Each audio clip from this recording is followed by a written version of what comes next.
ఇప్పుడు ఆ మాటకు వస్తే చిలకలూరుపేట నేను పుట్టి పెరిగిన ఊరు ఈ ఊరే, పుట్టి పెరిగిన ఊరు ఈ ఊరే. కానీ ఈ చిలకలూరుపేట పట్టణంలో దేవుడు వాడుకుంటున్నాడుగా నన్ను. ఆ మాటకు వస్తే నేను పుట్టిన ఈ ఊరు గాక నా తండ్రి పుట్టిన ఊరిలో సైతం దేవుడు నన్ను వాడుకున్నాడు. ఈ ఊరా వాడుకున్నాడు, ఆ ఊరు కూడా. గెరాసేనీయుల దేశంలో దురాత్మ పీడితుడైన వానికి యేసయ్య చెప్పాడు చూడు. ఏం చెప్పాడు?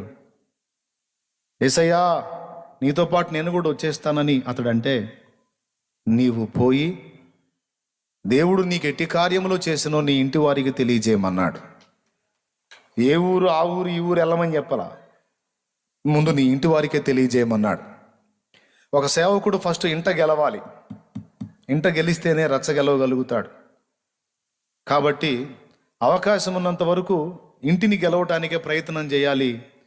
ఇంటిని గెలవలేకపోతే, ఇల్లు ఎంతకి లోబడకపోతే అవసరమైతే దాన్ని విసర్జించైనా మరో ప్రాంతానికి వెళ్ళి దేవుని పని చేయాలి.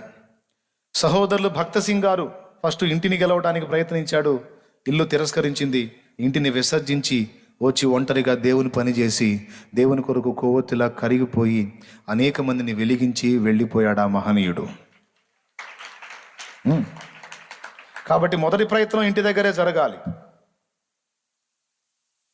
మొదట ఇంటినే ప్రభావితం చేయాలి, ఇంటి వారిని ప్రభావితం చేయాలి, ఇంటి ప్రాంతాన్ని ప్రభావితం చేయాలి. ఆ తర్వాత బయట ప్రాంతాల మీద దృష్టి పెట్టాలి.